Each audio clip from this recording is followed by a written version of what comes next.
Hello, thank you for joining us for another Minnesota NEAT webinar. We're really excited to have you. So this is our webinar and we're going to be covering adaptive recreation and outdoor activities. We are, again, Minnesota NEAT, which stands for Minnesota Networking in Education and Assistive Technology. If you guys have attended our events in the past, you know that we do quarterly webinars about kind of assistive technology, adaptive equipment, things like that that are going to be useful and kind of timely topics. We figured this would be a fun one for the summer, and especially with people getting outdoors and trying out new things. So we wanted to bring this as an option to you all. If you want to view this webinar, it will be recorded and available on our website. You can also visit our website to see past recordings of previous events and webinars that we've held. And our website will post that in our chat to you guys, so you guys have access to that. But it is also mn-neat.org. So mn-neat.org, and you can certainly visit that at any point in time. There's also a contact form on that page, so you can reach out to us directly with any questions. So a little bit of how to with this webinar. If you guys have any questions throughout, we use the Q&A button. We actually really encourage questions. In fact, we have what we call an Ask the Experts section at the end of the event. That's where we take the questions that you've submitted during the presentation and we open it up to our experts, our presenters, all of that, so that we can address those questions. So please use that Q&A. Again, that's the way that we look at that. And to access that, you can see there's kind of like two question bubbles with a Q&A and a question mark in it. You can click on that and submit a question, and then we'll be able to see that and get to those questions at the end of the webinar. Today, our Q&A section is going to just be a little bit shorter than usual. We've got about 25 minutes that we're setting aside for that Ask the Expert section. And that's just because we have a fully packed agenda for you guys, hearing from a lot of different presenters. We also should have live closed captioning, so you should be able to read along as well if necessary. I would also like to take, we all would like to take a moment of silence for Dustin Wright. He is an incredible colleague who made a huge difference in the disability space. He started Disability Cocoon and Next Gen AT, and unfortunately, we lost Dustin a couple of weekends ago, and so we wanted to take just a minute to honor him and think about him. So if you guys don't all mind, we're going to take a minute now in his honor.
All right, thank you guys so much for doing that. And in Dustin's honor, we encourage you all to just go out there and seize the day with disability and activate activism for everybody that you see. He really wanted the world to be an equal and better place for everybody in it. So with that being said, I'm going to turn it over to our first presenter, which is Anna McIntyre from DHS. Thank you, Anna. Yeah, hi, and thanks for doing that, Elena. I only had the pleasure of meeting Dustin a couple times, but all very familiar with his work and a huge loss. So thank you for doing that. My name is Anna McIntyre, and I'm with the Disability Services Division at DHS, specifically on the waiver policy and compliance team. And so I'm here just to talk a little bit more about the waiver funding aspect of things when it comes to the recreational and adaptive equipment. I'm here strictly to talk about the waiver funding specifically because that's the area that I work in. So there may be other ways to fund this equipment and devices, other resources available, but since waiver services is the area I work in, I'll stick to what can be covered under that. Another thing I want to point out too is just that sometimes, a lot of times I'm able to pop into these webinars and say like, everything you see here can be covered under the waiver, and that is awesome when I'm able to do that, which is the vast majority of the time. But for this time, I may not be able to say that may not be the case for everything in this webinar. I will just say that the waiver has some guidelines around funding items considered recreational or diversionary in nature. However, if someone has expressed a desire to participate in some sort of activity in their lives, and to do so would require that based on their assessed needs, they would need some assistive devices or modifications, special equipment, add-ons, what have you, to make those things accessible to them. Those things may be covered under the waiver. Also important to note is sometimes the equipment may also assist them with other aspects of their lives as well, that would not be considered recreational or diversionary in nature. So also keep that in mind too when assisting people in obtaining these things. There would need to be a defined recommended needs and goals identified in their service plan. So this is going to be, of course, very individualized and based on the needs and wants of the person. But if all the areas are met and can be covered under waivers, if someone is on the DD waiver, it would be covered under the assistive technology service. And if someone was on BI, CAC, CADI, EW, or AC, it would be covered under the specialized equipment and supplies service.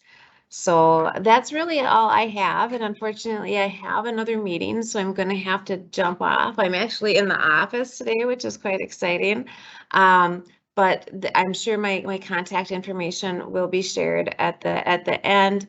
And if any questions weren't able to be answered during the webinar, please feel free to just email me directly with any questions you might have. Thank you very much. And thanks for being here today. Thank you, Anna. That was fantastic. We appreciate you taking the time to scooch this in your busy schedule. Of course. It's important to get the information out there. So thank you guys. And I will leave it in your capable hands. Talk to you later. Wonderful. So our next presenter will be Evan Patterson, and he is with Freedom Concepts. Evan, feel free to take it away. Thank you, Elena. Hello, everybody. Thanks for having me. I'm excited to be here. My name is Evan, and I'm from Freedom Concepts. We custom manufacture adaptive bikes for kids with special needs, adults with special needs. One of our mottos is give us the need, we'll find the concept. So literally, we've got a team of engineers waiting to innovate, to adapt, really to provide that quality of life to everyone. I'm just going to pull up a quick PowerPoint here to show you guys some of the examples of the bikes. So real quick, I'm actually up here in Winnipeg, Canada, chatting with you. So sometimes it's tough to get around everywhere, but I'm always available to help. So whether that's virtually, whether that's tied into an in-person trip, but yeah, I'm always there to support however possible. There you see little Nathaniel, that's our smallest model there, our DCP Mini.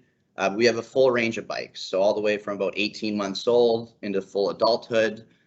We can adapt pretty much to any weight limit. So if someone was On the higher end of the weight scale, that's not even an issue. We can always reinforce our models and really adapt to any need, any parameter really. We stand behind every single bike we manufacture, so lifetime warranty on the frame, 1 year on accessories, all sorts of different supports and adaptations we can add to make sure someone's properly supported so they can ride effectively. So whether that's adapting laterals similar to their wheelchair, headrest right off their wheelchair onto the back of the seat. Really, we've got all the different solutions to, have someone get riding here. Also foot plates, right? So to keep the feet in place, whether they've got heel flexion, bowing or scissoring the knees, we can always address that just with these different solutions. Also different gearing options. So now one thing, going into 2022, we've actually got the ability to do pedal assist. So the rider can start engaging the foot plates and then the motor will kind of pick up the slack. So great if you get in, any incline or going up a hill, that motor can just kind of make it that much easier for you to kind of keep going. Also, we can adapt communication devices, tablet holders, phone holders right onto the handlebars. That way everyone can stay in communication while riding. We can even do mirrors on the handlebars so the riders can, maintain contact with the caregiver in behind if that is the case. One of the biggest concepts with our bikes is mom, dad, a therapist can steer and brake from behind. They can push from behind. So if let's say a kiddo has cerebral palsy, you push from behind, engage their foot plates, and all of a sudden that can teach them that reciprocal patterning, break up some of that tone, be so much more than just a bike ride, right? Actually have a lot of medical benefits and, really set someone up for success. So here's our Discovery series, probably our most popular. So typically about 18 months to 14 years.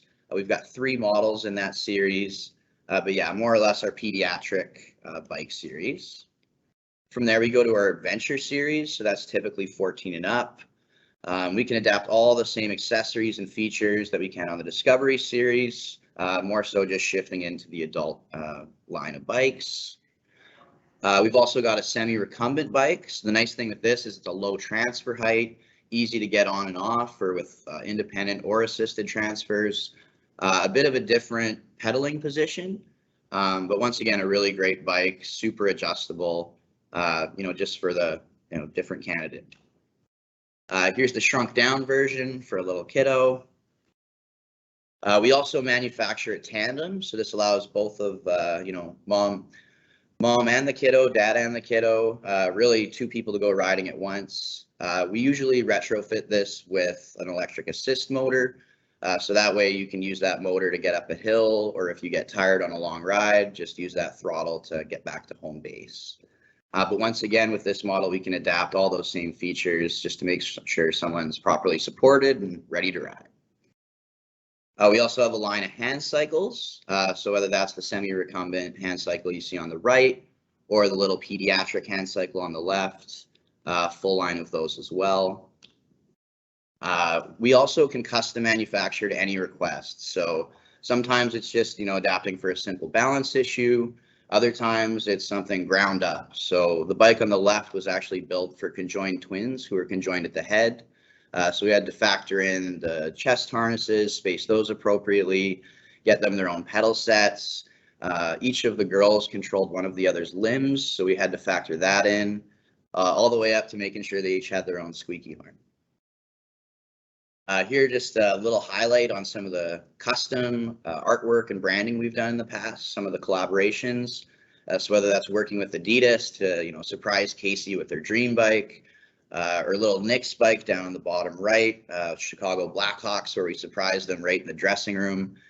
We can't always go, that extra mile, but whenever we can, we do our best too, and really try to make the bikes as special as possible for the kids. I also just wanted to quickly touch on the chairs. We also have a full line of chill out chairs, so a great alternative to the wheelchair. Completely built out of different densities of foam, so helps with pressure relief and skin breakdown. But really just helps have a nice, comfortable alternative outside some of the hard edges you might be sitting in throughout the day. I'll just skip ahead. I know we're on a time crunch here. I just wanted to end on funding. Especially in Minnesota, there's tons of opportunities. So whether it's through the waivers whether it's through Gillette, if the child happens to receive a service through Gillette. Tons of opportunities out there just to help people connect the dots and, you know, get the right products in their hands. That was awesome, Evan. Thank you so much for sharing. It's really cool that you guys do those kind of specialized with the design and stuff like that. That makes it extra special for sure. Yeah, absolutely. And if anyone ever has questions, please feel free to reach out. I can shoot my email or my phone number down in the chat as well. Thank you very much for having me. Thank you, Evan. We appreciate it. So our next presenter will be Ann Strootman with Wilderness Inquiry. Great, thanks for having me. So I'm just going to take a few minutes. I'm going to go ahead and share my screen and tell a little bit about our organization and the things that we do. So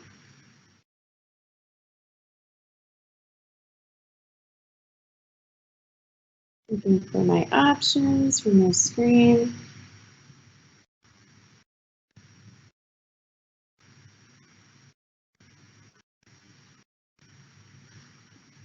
There we go.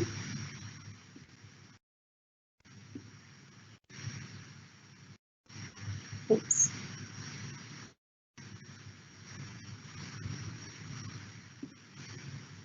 Into our slide. So there we go. So hopefully everyone can see my presentation here.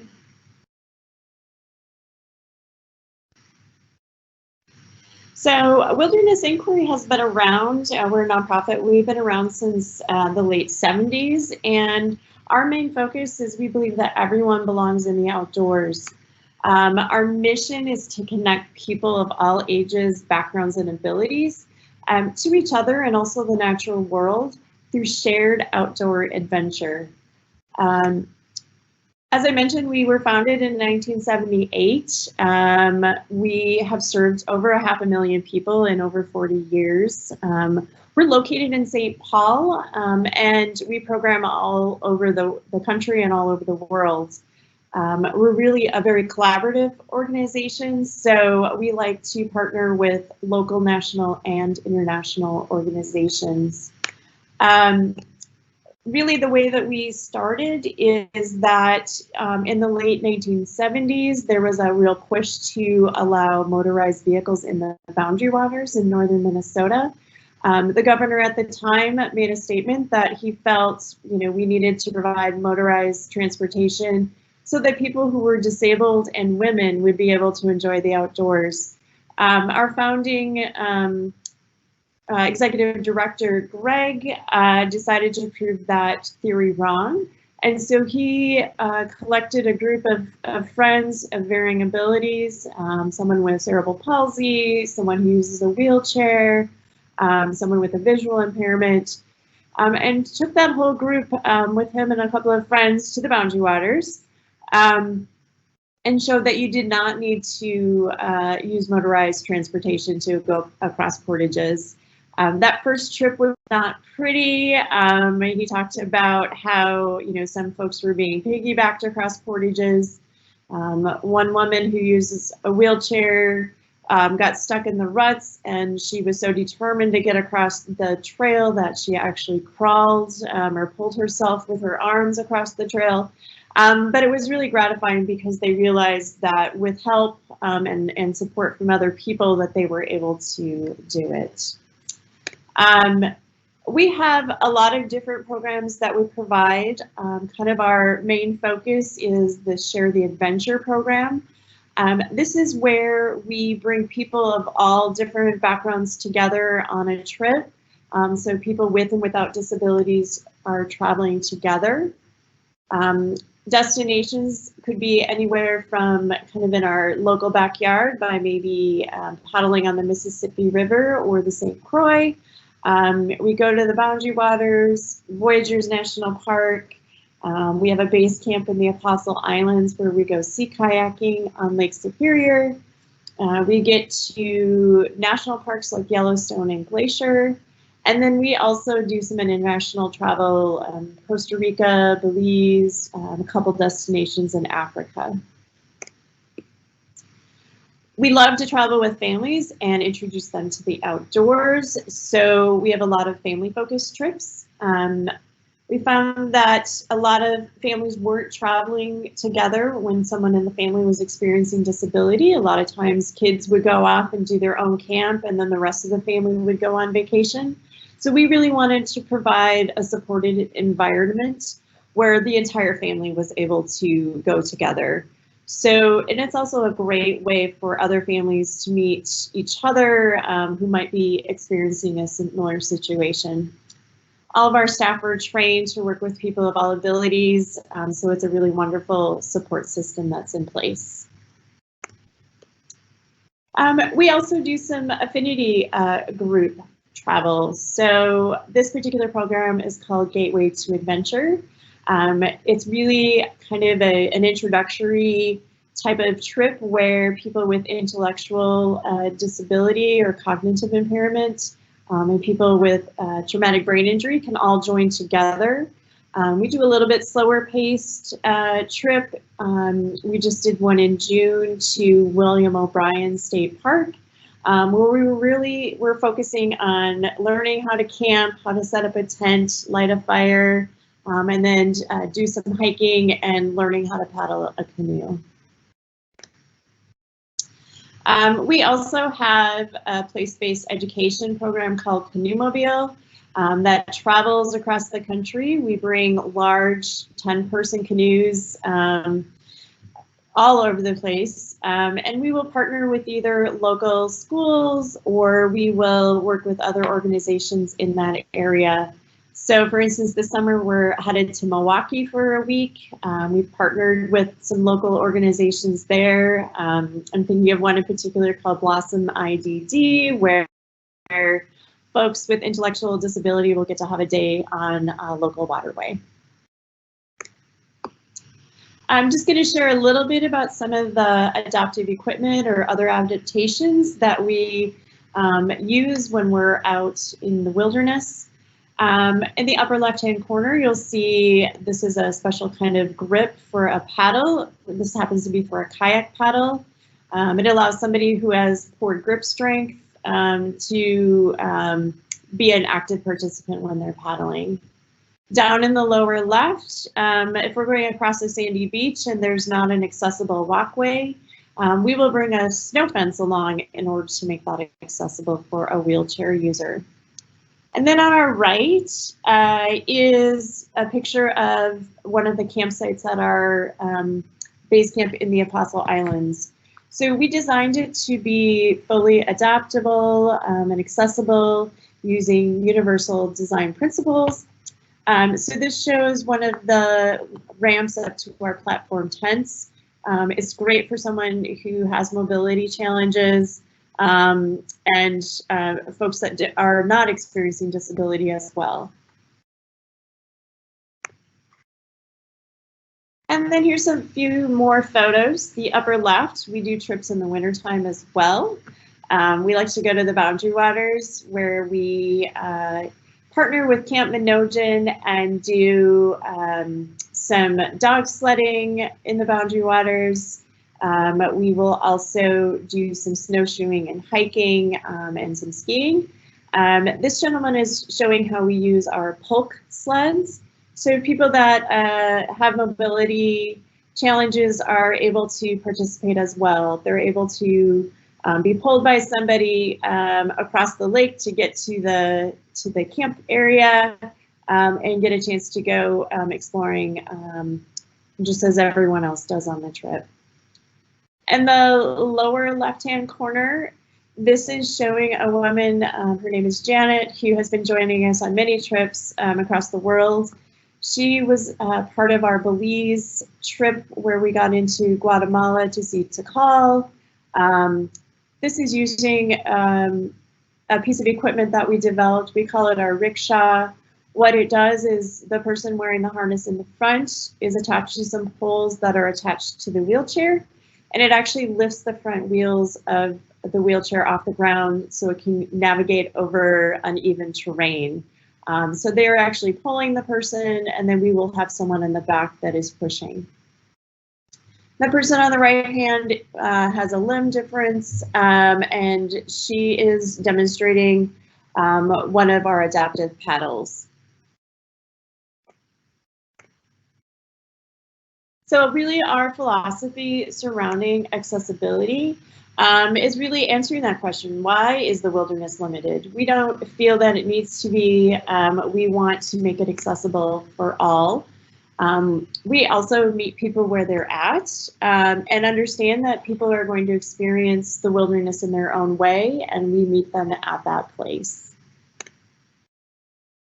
We feel it's really important that not only are you in a relationship with nature, but you're making connections and building community with other people. And then we also recognize that there are lots and lots of benefits from accessing, being out in nature. So there's lots of studies that show that it can really lower anxiety, bring peace to somebody. And then here's just our contact information and our website. Thank you so much, Anne. That was absolutely awesome to see. It seems like you guys have some really amazing options for people to get outside and really enjoy things for themselves, which is fantastic.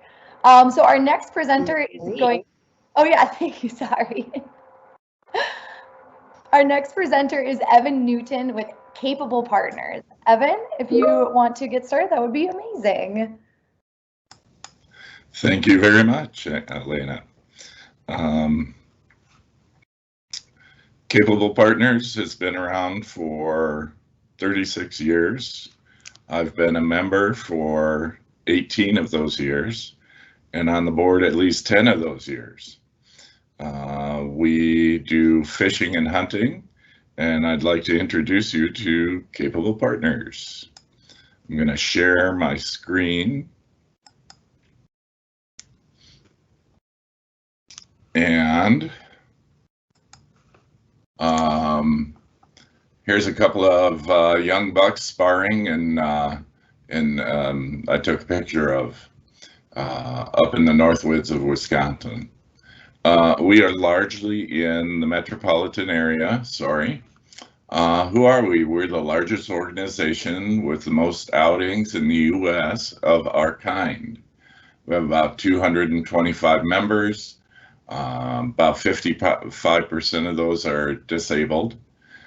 We're all volunteer run, nonprofit, like you're seeing from some of these other organizations. Metro area, including Sherburne National Wildlife Refuge. We have some area up in Cambridge that we deer hunt. The Carlos Avery Wildlife Management Area. We hunt down in Rosemount and Bloomington. We do some stuff in Little Falls. Out in western Minnesota, we have exclusive access to an island where we do deer hunting. And down in southeastern Minnesota, we have trout fishing in Lanesboro, Minnesota. All of these activities are designed for people with physical disabilities. Here's one of our members. Took a beautiful buck out at La Caparral in Montevideo. Here's our Lanesboro trout fishing event. We fish on a pond. We can provide fishing poles. No fishing license is needed. We have probably 25, 30 people who come to that event each year in June. You notice in the background the pickup truck, that's a DNR pickup truck, and they're actually stocking the pond while we're fishing with an additional, I think that year it was 500 rainbow trout, 12 inchers, the DNR. So you've got somebody, I need help, right? So I've got somebody who baits my hook, casts my line out, I'll set the hook and reel the fish in.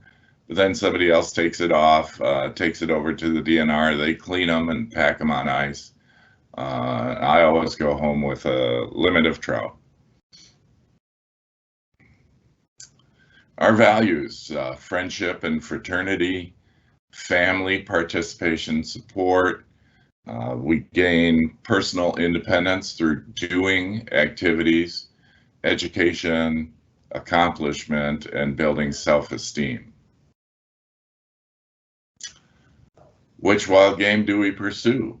We do fish, walleye, trout, bass, muskie, panfish, and we have ice fishing shacks. We have 3 of them now, 2 of them in the metro area and 1 out near Montevideo. And those are largely for crappie fishing. We do waterfowl hunting. In fact, this year we are piloting a sandhill crane hunt up in northwestern Minnesota. I suspect that will become a regular event for us. Upland game hunting, turkey and pheasants, and of course deer hunting. Deer hunting in Minnesota is very big, and we do that. So we generally have a ramp to a box blind, and so our hunters are very well protected while they're out in the environment hunting for deer. Here are a couple of turkeys that were taken at one of our hunts. These are 2 of our longtime members. Here's a pheasant hunt that took place. The gentleman on the left is also disabled. We do muskie fishing on Lake Minnetonka. That's Captain Gus and Craig. I think that was probably the biggest muskie that we've gotten in the last 7 years of doing that event. Waterfowl blind, so we have hunters, but we also have able-bodied partners. The partners will set up the decoys, and we do have some of our members have their own dogs, so the dogs may do a retrieve, or sometimes an able-bodied partner might need to do the retrieve. There we are, ice fishing, and that's a nice crappie. Other outings, we do an ATV ride, although we're not having it this year. Picnic with trap shooting. For taking part in big game hunting, we require that you go through a weapons qualification. We want to know that you can handle your weapons safely, whether that be a muzzleloader, a shotgun, or a rifle, or even a crossbow or bow. Annually, we need to prove that we can hit a small plate at 50 yards. And then we have connections to other organizations as well. Broken Wing is pheasant hunting, Pheasants Forever. UFTA is archery deer, and Midwest Outdoors Unlimited helps us with our turkey hunt. That's actually me on the left with the boom. I'm sitting up in the back of a UTV. That's one of our pheasant hunts that we do in April each year. And on the right, a couple of members. I think that's also participating in that same pheasant hunt.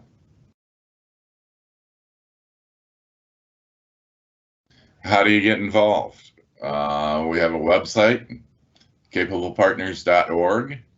You hit that website and there's membership forms. Our membership is $25 a year, or you can also get a free membership if you request that. And this is our phone number as well.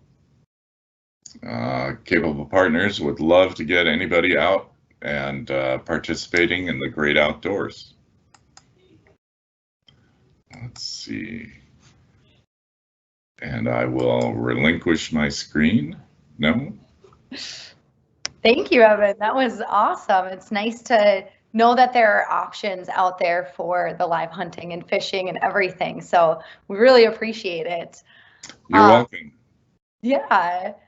Next up, we're going to have Erin Paredes with Dakota County, and she's going to be sharing actually a resource guide that they put together. And one of the things that she may stress, but I also wanted to note is, while we say Dakota County, there are a lot of other regions included in here that can participate in these, as well as some statewide programs. So Erin, feel free to take it away. Hello, everyone. Like Elena said, my name is Erin Paredes.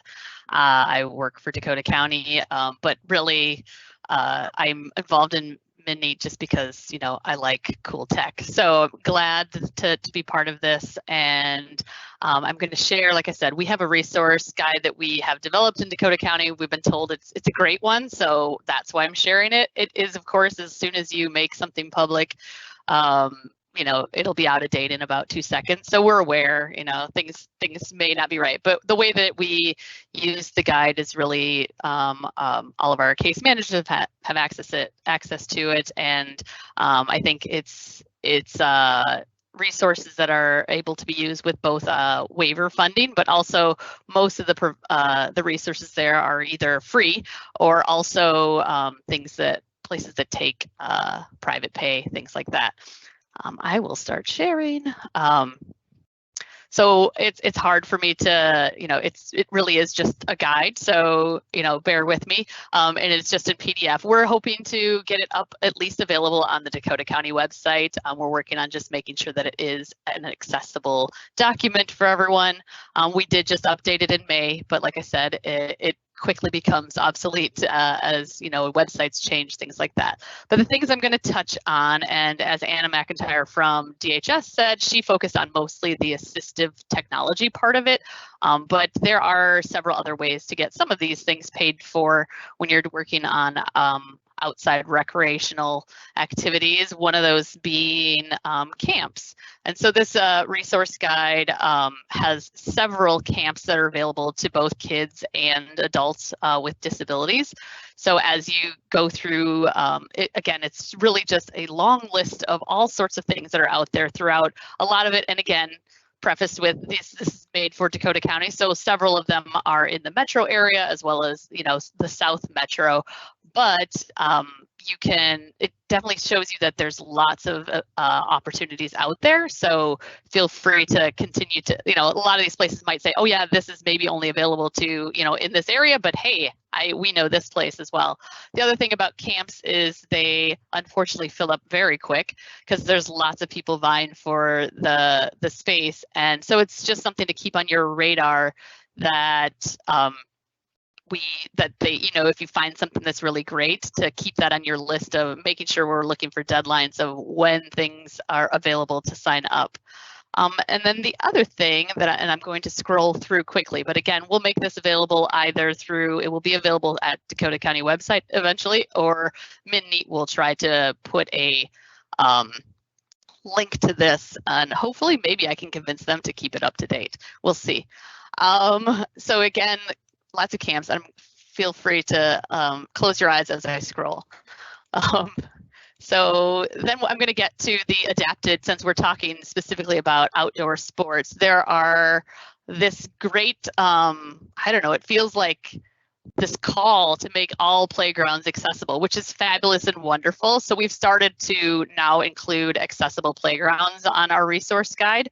And you know, one thing to just kind of keep in mind is that accessible may not be the term that's used in the public, might not always be accessible to everyone. So just keep that in mind when you're looking for accessible playgrounds, but this is just a place to get started. And there's lots of them throughout Minnesota, lots of them throughout the metro. I think one thing to keep, when they're building accessible playgrounds, usually that means that it's a flat surface and able to be used by a wheelchair, but oftentimes maybe that it's not completely accessible in all areas. So just kind of take a look at maybe if they have a website, look at what it looks like first, see if there's pictures available, read all of the, you know, background information about the place before you venture out.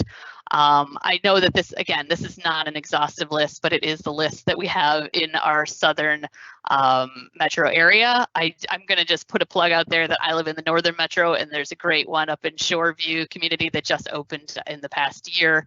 And the one thing to kind of also about adapted playgrounds is they're really, really fun for everyone. So they get really, really busy because they are so accessible, and kids can run as well on them very easy. So that's one thing to keep in mind if you're bringing someone that has lower mobility or things like that, to kind of just keep that in mind, that kids really like these. So, and not all kids are always aware of their surroundings. So just putting that out there. Let's see, the other thing that I wanted to talk about specifically on this guide was this also talks a little bit about other programs that are out there. And I know that, so there's some not just summer adapted, also wintertime adapted, which I know we kind of talked about in other presentations, some ski programs. And I know, Lena, you had a special place in your heart that you wanted to talk about one of them, but there are some great ski places out there and accessible outdoor equipment available there. So that is on our list. And the other thing that I wanted to talk about is Special Olympics. So there, especially in our Southern Metro, lots of different Special Olympics that are accessible to everyone. And not on this list is also schools participate, and there's several schools out there called Unified Sports that are associated with Special Olympics, which incorporates not just folks with disabilities, but also able-bodied individuals as well. So allows for interaction in both for all kids. So this happens to be a list of the teams that are out there that have already started for Special Olympics and their contact information. But I imagine that there are also those available throughout the Twin Cities. And my guess is most of these places know where other ones are throughout the metro. There's also lots of adapted horseback riding opportunities to get out. Again, I'm mostly just familiar with the list that's available and can't again say these are awesome or these are great. This is really just resources that are available, and you got to kind of do your own research as to what kind of accessibility they offer. And kind of what was said, and just I wanted to point out as far as fishing license, which was already alluded to in the last presentation, was that swimming or fishing licenses are free if you over, I think, the age of 16, and I might be saying that wrong, if you are able to show that you have a disability. So the fishing licenses are free to folks with disabilities. Also a lot of accessible places for swimming outdoors. One also to note that we found is there's a natural swimming pool at Weber Park. So folks that maybe are not able to swim in like a chlorinated just because of sensitivities. We found one in the metro area called Weber Natural Swimming Pool, and heard that it's amazing. And also, again, it's just, there's a lot of digging that happens when we're finding resources. So like I said, things get outdated quickly. And I think that's all I really wanted to share. I don't like just scrolling through this, but I do want to say that we'll make it available to you. It's just for, that metro area. We know it's limited, but oftentimes other counties have resources like this. They might not make them available, but they have them. Your case managers might have them. Oh, and I kind of forgot there's a lots of vacation and travel. And I don't know if I talked about this, but just another thing about waiver paying for things. It's definitely more easy to pay for things if you're on the waiver, if you're on a self-directed plan. But there are some places that you would work with your case manager to possibly get things paid for if you're on a formal services. Don't know that I have anything else to share. Awesome. Well, that was amazing. You shared plenty. Thank you so much. And like Erin mentioned, we're going to share that as one of the resources to attach to the recording on our website. So any of the information that's been shared today, if you guys want to visit our website, I'll have this recording up live just again in a couple of days so we can process it and everything. And I'll also share the resources so you can access that. As Erin mentioned too, there was one of the downhill ski programs I'm familiar with. It's called Podrick's Place. I just really encourage if any of you guys are interested in getting people out on the snow, like it's always a nice excuse when you can get outside during the winter time. It's absolutely incredible, the differences that we can see. A good example personal to my heart is I'm actually an instructor with my niece, and we watched her go from a sit ski, you know, where she couldn't stand on the skis on her own. She was fully guided, to just this past winter, I had her on her skis, skiing entirely unassisted. So it's really incredible to see the differences these types of adaptive recreation programs can make for people. So our next presenter is Sue Redepenning with Tech for Home. Sue, take it away. All right. I'm going to try to share my screen here. And I am an occupational therapist, and so I'm going to be presenting from the lens of OT, PT, speech, and assistive technology. So I'm going to be talking a lot about, you know, when people are looking at adapted recreation, things that we can do as therapists to be helpful in helping people to get back into adapted recreation, outdoor activities at any age. So I'm going to be talking about where assessments might be needed for that expertise of the therapist and how trials and training might be helpful. And then I'm going to share some resources. So for adapted recreation and outdoor activities, I have worked in rehab settings, I've worked in hospitals, I've worked in clinics, and I've worked in home care. And currently I work for a non-traditional assistive technology company that I own. And we have grants and we do billable waivered services. So it's been really fun because we can be in the person's lives that we're helping in their natural environment where they're going to be using the technology or adaptation. And so we, as many therapists do, can do assessments for these types of devices and equipment. And at times, and we'll talk about this too, we can get things paid for in like the waiver system, or else we can help people with creative ideas that we've seen other people that we work with use in order to get the technology paid for or the adaptation. I'm going to go over some of the just different links and things that are helpful and that are helpful to us as we're helping guide someone through looking at all of their options to get as active as possible. The Minnesota State Parks have a great link for accessible campsites. And I have a lot of people that ask me about adaptive camping in different tents and different cots and different ways that they can do their transfer easily to be able to go camping. And with that goes finding accessible campsites so that you can make sure that you also have your needs met to get into the campsite, to use the bathrooms, to use the facilities that you need to. So I wanted to share that link. With accessible tents, I have had quite a few people in the programs that we work with ask me about accessibility with tents. And for physical disabilities, if someone's using a wheelchair, it's really important to have the thresholds be even with the ground. And so there are a lot of tents that you can look at where the person can wheel right into the tent. But often if you look at your tent that you're using, there's going to be a lip on the tent. And then that doesn't allow someone to roll in with their wheelchair. And so noticing those things and helping guide someone to an accessible tent that's going to work for them and has enough space and enough room is really important sometimes.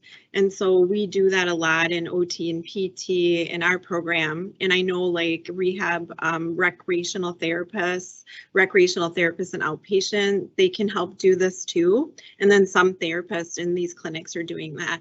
But really looking at the different tent options and sizes that allow that accessibility.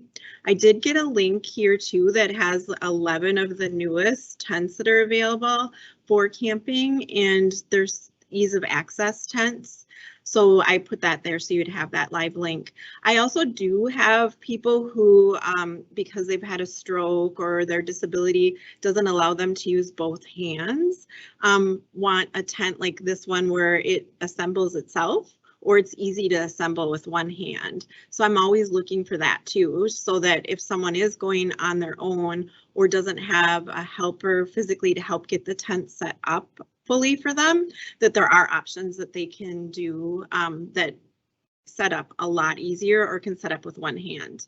And then as occupational therapists, we're always adapting things.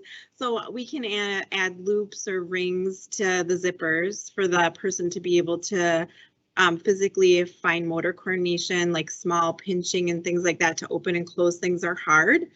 We can help with making the opening have a bigger clamp on it so that person can do that for themselves. And we can also look at any of the other adjustments the person needs to be able to get the doors, windows, and things like that open on their tent. I've had a lot of questions this year about sleeping because a lot of the people that I see do need special mattresses. They do need to be able to do a transfer more even to their chair. They do need to make sure that they're not going to get pressure sores and things like that when they're camping. And so I've done a lot of research this year to meet people's needs on what different types of cots or sleeping mattresses could be added. There are a lot of new solutions out there. So the cot that's on the right, the one that looks like a kind of gray, brownish, army colored, that cot is highly adjustable, and it is the only cot that I found that was of a higher surface that's even with a power wheelchair. So someone that's transferring using a sliding board or having someone help them wants the transfer to be easy for that person and for them so no one gets hurt. This one allowed that transfer to happen even with a larger power chair. And so that one we liked for that reason, but it also adjusts so that the person can have the legs lifted or the head lifted. The caregiver does that, but the bed is able to adjust that way. And then this bed, also the person that got it that I was seeing was able to put her mattress on top of it, that she had some special cushioning so that she could actually have that with her, and then it fit on there too so that she wouldn't have skin breakdown when they were camping. And she and her family camp almost all summer long. So this was highly important to her. They also do have really nice foam mattresses that have tops on them for pressure adjustment, like the one in the middle. And these are readily available that you can put into a camper, RV, put on top of your cot, have in the tent. So those are also a nice option. And then they also now make these tent beds that I have on the left that are higher up off the ground and have a fairly nice mattress on them. They are a foam mattress. And so if this works for the person, they transfer into that, and then that is their bed and everything. And then someone would stow their wheelchair in the car or in a safe place. So there's a lot of new options, a lot of different options, and a lot of mainstream options that are helping people with disabilities to be able to camp if they know like what things they're looking for. Mobility devices, we don't always think of mobility devices and outside, but the people I see do. I have very many people who are very outdoors and want their wheelchair to be working in all environments, in their house, outside in the community, and be able to go off-road with them. And that is hard to find. And so our physical therapists and occupational therapists and clinical ones too can help. Like we always try to make sure we know what environments the person's going to be using their wheelchair in. And for power mobility, there are chairs that MA and insurance will pay for that are better for outdoors if we know that that's really important to the person, and they can still use them in their natural environment and in the community too. So these are two options, the Permobile F5 and the Magic Mobility Frontier. Both of these would require an occupational therapist or physical therapist to be involved in the assessment and work with a medical, durable medical equipment company to order them. But if we make a case for the importance of this in the whole person's life, this can be a chair that gets covered by insurance. The scooters are much harder. You don't have a lot of options that MA and Medicare are going to cover for a scooter. They just cover basic bottom line scooters. But there are a lot of scooters that work better outside that we could consider with the waiver or other funding that would kick in to make up the difference or to pay for it. And this Pride Victory is an example. There's several scooters that are made with the larger wheels. So it still, you know, works in the community, but would work a lot better for going off-roading. I also have people who ask me about having a canopy for the sun or having a rain shield for their scooter or their wheelchair, and those are made now. And so I put a link for one of the sites that a lot of people that I see are using to be able to order those. So there's a lot of those things that an OT or a PT can help with and look at. And then also that OT or PT will be able to advise the family and the person what are the funding options for these? What can go to the medical model? What might be able to go to the waiver? What untraditional funding have we seen people use? And then these all need proper fitting. So that's why it's also important to have an OT or a PT involved. There's a lot of really fun all-terrain devices available now. More and more are coming out all the time. And I just think this is super fun. I've been a therapist for more than 30 years. And when I started, it was really hard to find things that people needed. A lot of people were making their own equipment or had an engineer in the family. So it's really fun to see the market changing so that people can be going on the beach, going into the woods, going into all the places they want to be able to go. The chair on the left is a chair that is designed for the beach, the blue chair with the big yellow wheels. And those work really nice for people to be able to go on the beach and have someone there with them to push them in that chair. They also do make some powered chairs that go on the beach too, that people can get.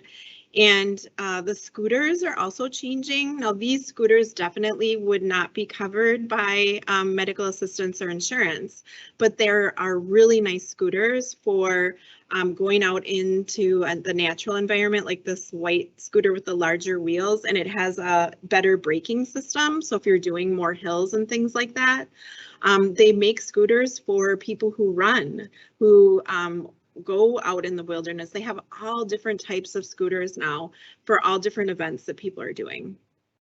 I also put one of the all-terrain chairs in here, and I'm sure a lot of you saw that the Minnesota DNR is introducing some of these all-terrain chairs into some of our parks all over the state. And so there's a really great article that I put here, and then I put the dealer that's in the Midwest that also sells these types of devices if people are interested. But these are super cool for going through all environments, and in Minnesota, all of our different weather that we run into. Adapted fishing, so recreational departments with OT or on their own will look at all different types of adaptations for fishing. I put the one-arm fishing pole in here, which has a harness and also can have assistance for casting and reeling in. There's stands that can be hooked to the boat. So if the person can do all of their fishing, but needs to have a stand for it to be on or for putting it on when they're waiting for the catch. There's different types of adaptations to if a person can't hold on to the reel as they're reeling in. This is one example of that. So there's a lot of low tech to high tech options. Again, when I first started as an OT, people were making all of these for themselves or had a friend or they had a shop that would do that for them. But now you can order these, and there's a lot of companies that are doing custom orders. So I put a couple of those links here too. I've been asked a lot this year, especially now that it's summer, for ramps that are available for boats. A lot of people that I'm seeing have pontoon boats or fishing boats or things like that. So they want to know, like, what are the options that are available to them. Again, it's really nice for someone that has some background in that person's chair or abilities to be involved. So we know that the ramp is the right size, that it's going to be stable enough for the way the person uses their chair and for the type of boat and dock that's being used. But there's a lot of different ramps to match up with that person's needs. So I put some in links for where you can get the ramps. There's short ramps to get onto the pontoon. There's longer ramps. Also, I do have a lot of people who can walk, but need to have handrails while they're walking. And so there are ramps now with those handrails in mind. So the person might walk onto the boat, but they need that support to be able to do so. So it's fun to see all the different ways that the ramps are being available now for people of all different needs and abilities. Adaptive biking, and so I know that you guys heard from Freedom Concepts, and we use a lot of their bikes. But so what our physical therapists and occupational therapists do is really look at, like when we're doing an assessment, or Gillette's doing an assessment, or Courage Kenny, or whoever's doing it, what the OTs and PTs really look at is what the person's abilities are. So we want to take into consideration sensory, vision, cognition, physical abilities, like the whole person, to make sure that the selection we're making is within that person's abilities and the safest for them to use right now. And so sometimes when people are first starting and don't know all the bike rules, or might not have all the vision or cognition to bike on their own, we're choosing a bike where they're tandem. And tandem in all different ways. It doesn't have to be tandem in an upright position like the blue bike on the right, where the person sits naturally, like we all sit on a bike, but we can use a seat. It can be reclined, it can be at an angle, the person can use hand pedals, even though the other person's not. There's all different configurations to bikes. And so really helping the person and their family or their team look at all of what's available and all within the abilities of the person.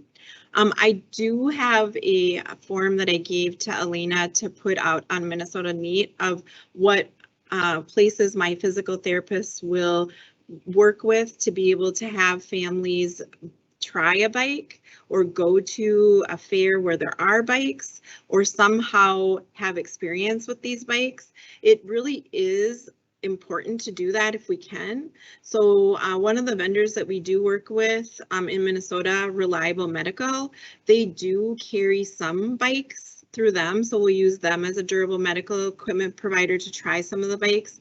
And then we do try to keep track of the different bike events that are available so that we can have our family or the person go to those.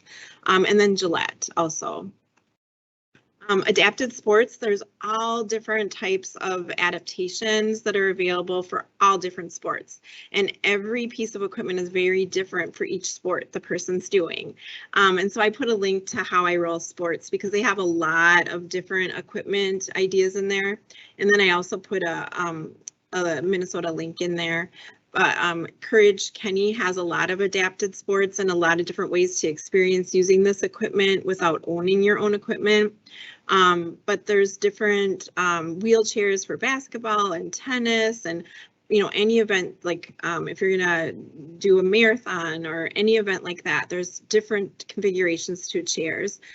We, through our one of our grants, helped a person who we were helping with assistive technology, and he had just purchased a chair for rugby, but it needed to have some adaptations for him. So our physical therapist was able to work with the durable medical equipment provider so that we could get that chair customized for him.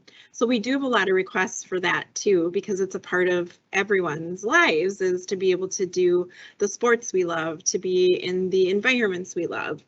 So it's really fun to see all of the different adaptations that are coming out to go with that. Water skiing is another big one, where there's all different types of skis and different ways to help someone be able to water ski, either on their own or in tandem with a helper. And we do have some great resources in Minnesota. So I put Adapted Athletes in here so that you could see the different water skiing things that they do. And then Smiles was having a water event and I put a link to that. That was just recent occurring. So that's an independent living center in Mankato. So it's really fun to see all these local resources and ways to get involved. And the person doesn't need to own their own equipment. A lot of these resources have the equipment. And then later, if that person really takes to the sport or really likes it, then can help with them to get their own equipment and devices. I'm going to talk just a little bit about funding, and it's very person-centered, and so it varies by person. But in our program, if there are things that could go to medical assistance or insurance, we will try to help do that. There's not a lot in this area that can go that way, but wheelchairs are one. If we do a wheelchair that meets medical criteria, but then also has the bigger wheels for being outside and things like that, we can get those funded by MA and insurance for the most part. It might take more than one try, but we have done it. Scooters are harder, but with scooters, oftentimes we can get a base price paid, or we can work with the waiver to pay for the difference or to pay for the scooter, because the scooter is a life need. But unfortunately, MA insurance and Medicare, they buy the very, very basic scooter. And so those are not good out in the community beyond a sidewalk. We work a lot with Minnesota waivers, and if, like all of us, recreation is a part of our lives, what we're trying to do is really show in the person's life how much of importance this is, and how much of independence and how much their family or they are involved in this. And then for the mental health, the social, the independent integration into the community, we have been getting some of these things, or at some times getting some of these things paid for. So oftentimes a therapist or a PT will try that and just see like if it can be something that gets paid for. I have a person I'm working with right now that her whole family's lives involve being outside, so much so that she was being left at home with a caregiver 50% of their family's life. So that's been huge. And so the case manager is letting us look at these things to see if these things could get paid for, because it's a huge part of her life and her family's life she's missing out on. If a person is a veteran, the VA will pay for a lot of the things that you're seeing today. And so I do look at that with people. I do have a lot of people do GoFundMe campaigns or any type of funding campaigns that are social media based. Churches or community organizations love to help in these areas if that person lives in their community. Writing a letter like for a Rotary Club or a Lions Club or a church often can help in order to pay for part or all of what the person needs. I have some families that do fundraising events, and they're very creative about a pancake breakfast, a carnival, a restaurant outing, silent auction, all of that to raise funds. And then there are some grants available, but they vary, so I didn't put any links to them, but there's grants available, you know, both in Minnesota and in the United States to help look at paying for things. Thank you so much, you guys, and I am going to try to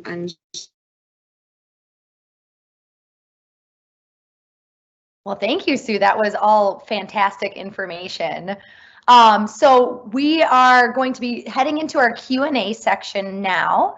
So I really encourage, if you haven't already, I see that a couple of questions have come in, which is awesome, but use that Q&A to submit your questions so that we can address them and get to them.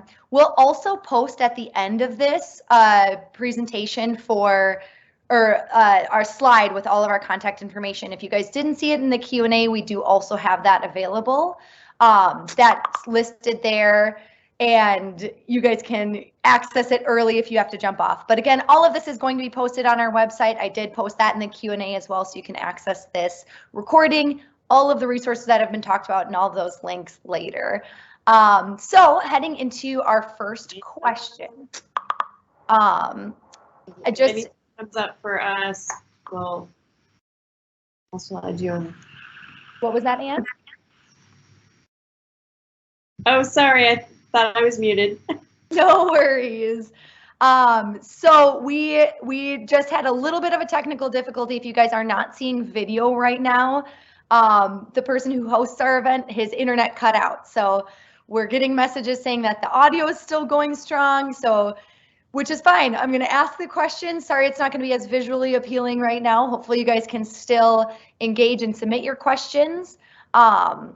So one of the first things that I really wanted to bring up is there were a couple of agencies that weren't represented here. I mean, a lot of agencies. There's so much out there.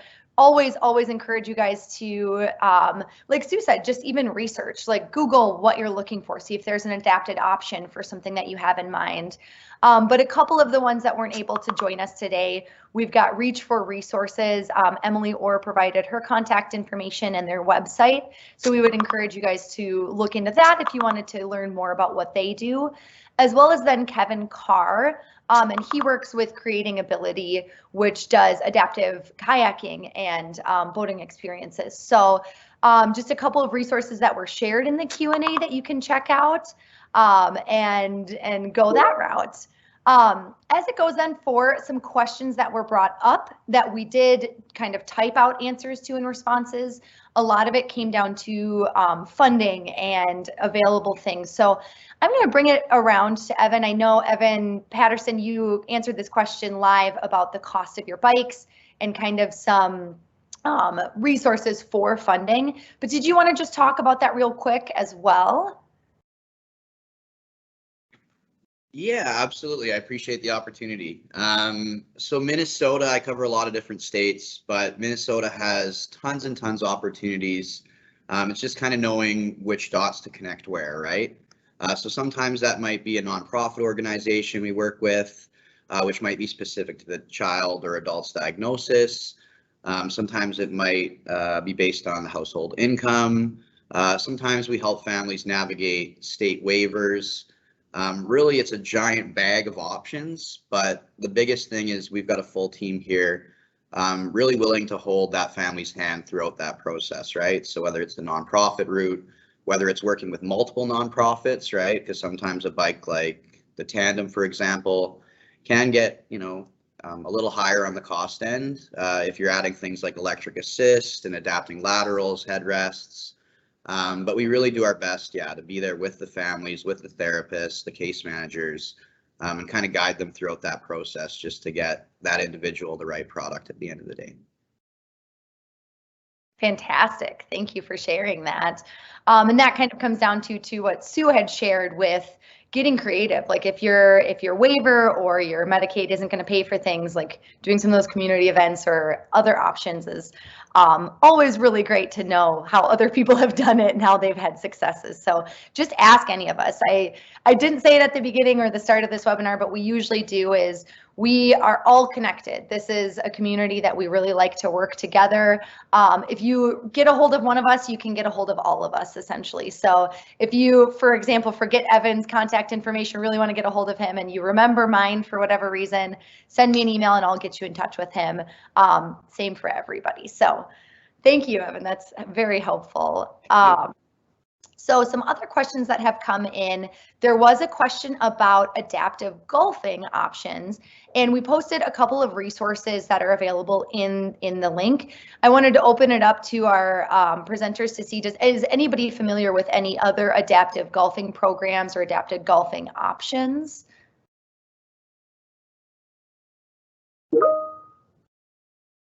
I haven't had any requests for adaptive golfing, so I totally forgot about that one, but there are a lot of different types of adaptive equipment. When I was at Courage, Kenny worked a lot with the rec department on one-handed golfing. I mean, like you just have one hand to put on the club and things and it changes the weight. But so there's all different types of grips and hand holds and ways to adapt for that.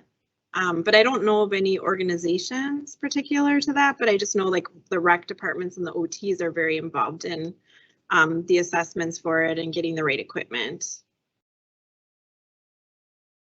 Awesome, that's helpful. Anybody else have any other connections? I didn't see a lot of people rushing to unmute themselves, so I'm guessing some of those resources that we shared and then what Sue mentioned might be some good options to pursue.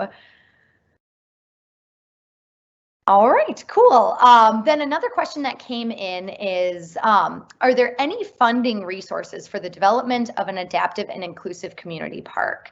And Erin, I see that you shared quite a few, 3 different options in there. Did you want to talk about those, or does anybody else have other things to add as well?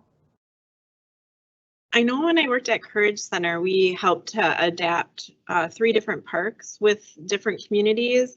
And I know one of them, the city of Minneapolis, the parents in the area over by Minnehaha Falls, they helped do a fundraiser with Minneapolis to get that park funding. So it was part city, part parent driven. So I think that's a lot of how the parks were happening, is that there was a big group of parent advocates that would work with their community, and they would do some funding partnerships.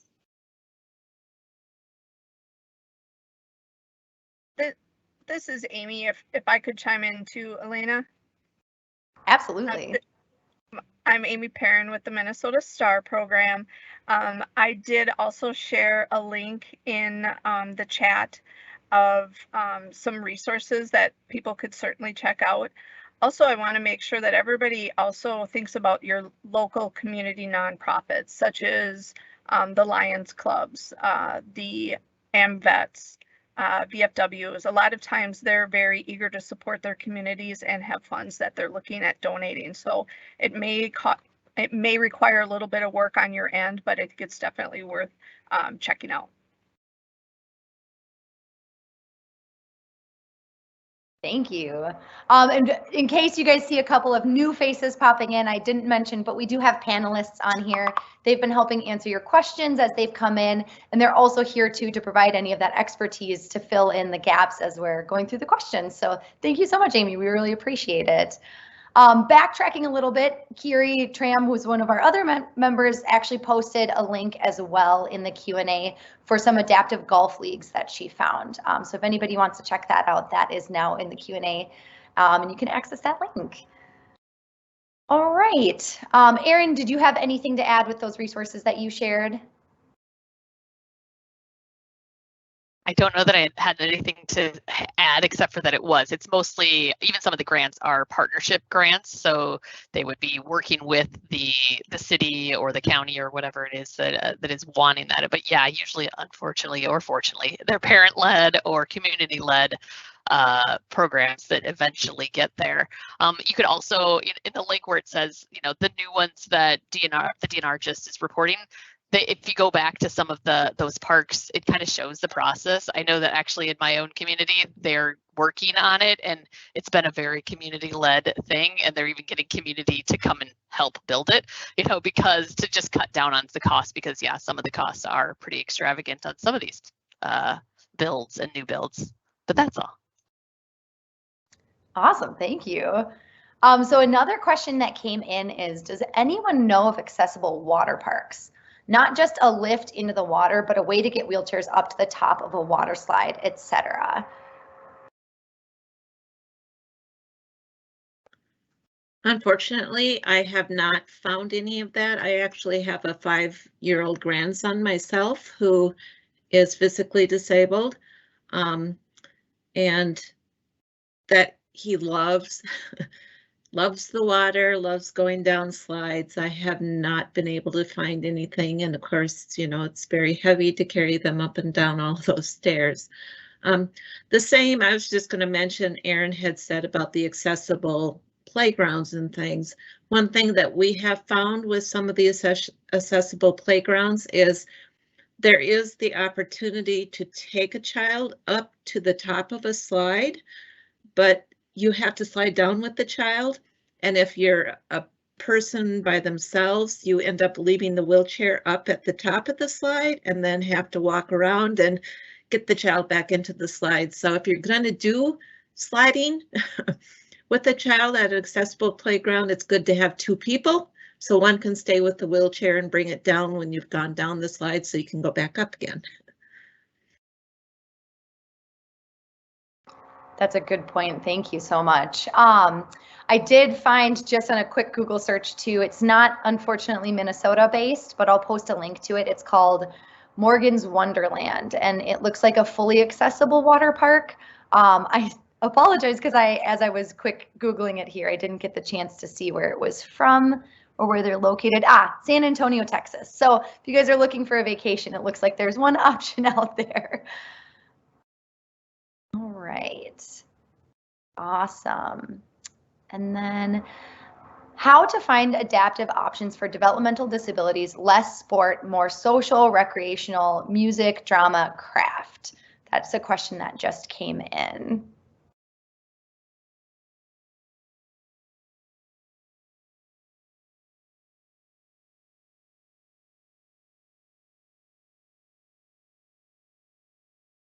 I can actually take a quick stab at least the music end of it. There are a number of open mic nights around Minneapolis.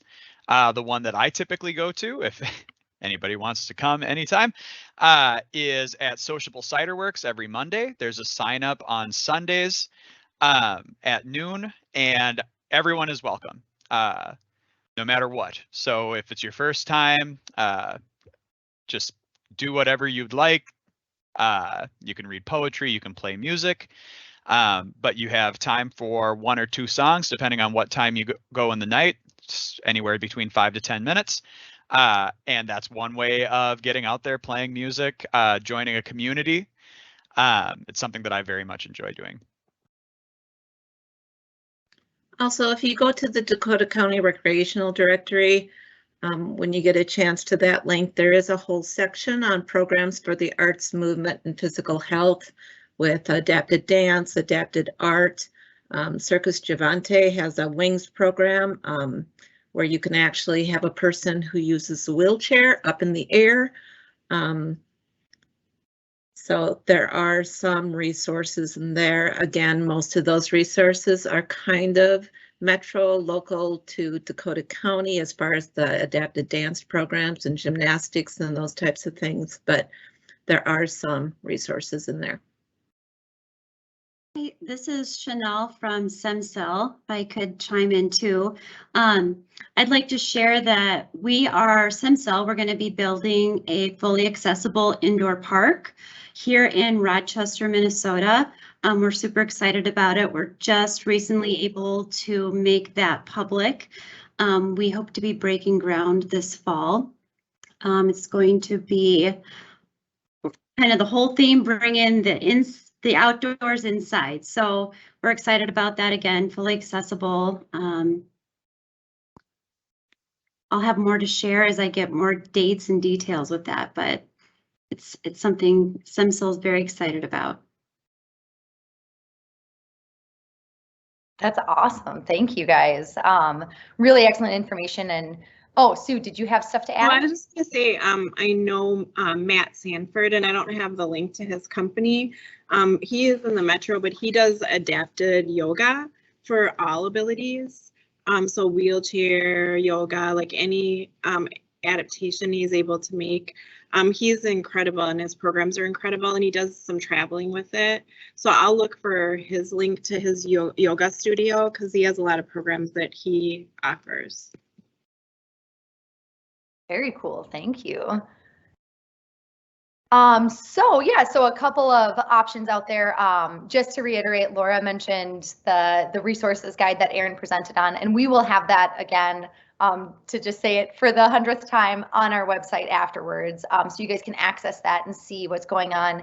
Just kind of what Aaron mentioned as well. Sometimes links break. So if you are looking at that resource guide and noticing like, oh, this link doesn't go to anywhere, just try to search it. Sometimes it's just that they changed websites and now that same link that previously worked doesn't work anymore, but that doesn't necessarily mean that that program or that adaptation or that website isn't still available. So just something to keep in mind if you're viewing that at a later date.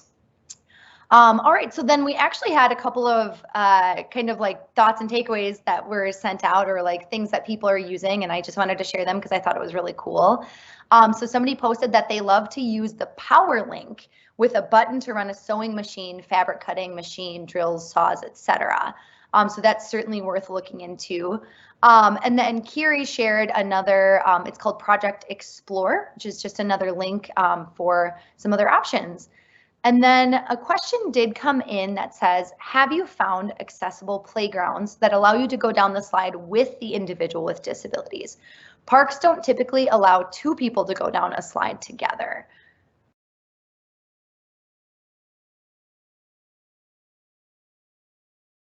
I don't know who monitors that.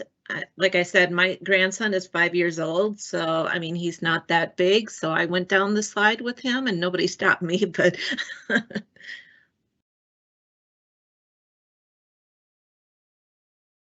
that's almost what I would say too is unless you're going to get yelled at, maybe just do it. Anybody else have anything to add where they've come across maybe even more specifically accessible for going down the slide with two people at a time?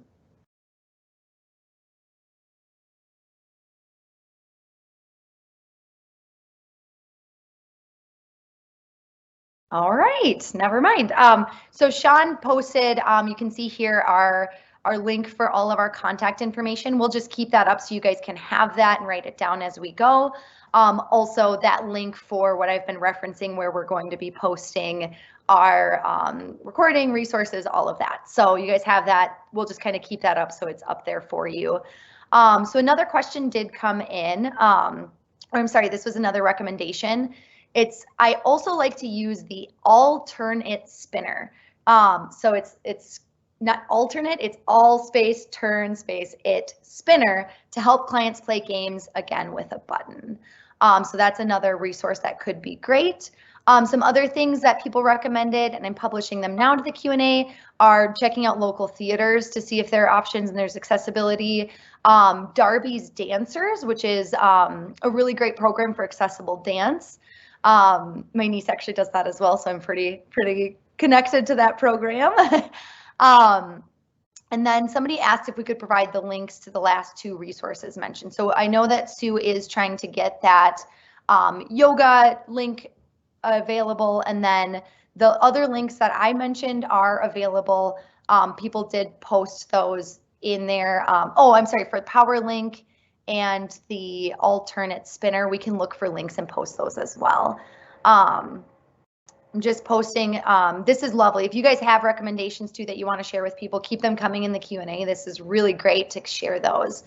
So a question did come through that says, how do we get the Dakota County Recreational Directory? They will not allow me to access it. So that again will be posted on our website. So if you see that in the slide here, the mn-neat.org/tech-webinars. I'll post the live recording of this event. It should be available within the next few days.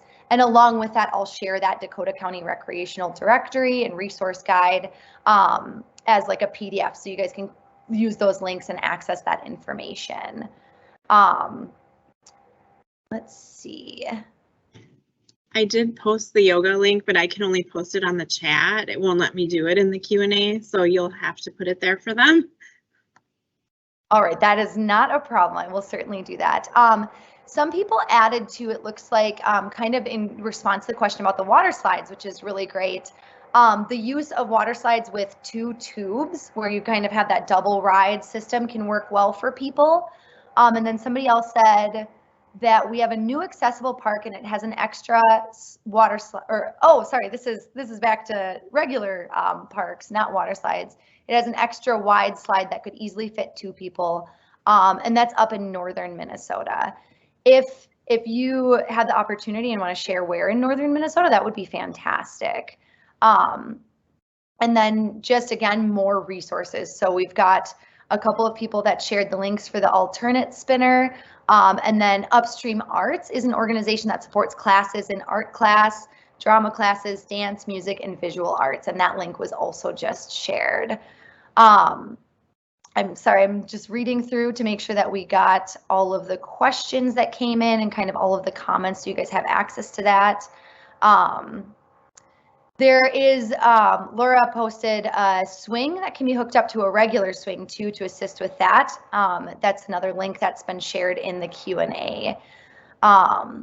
Let's see.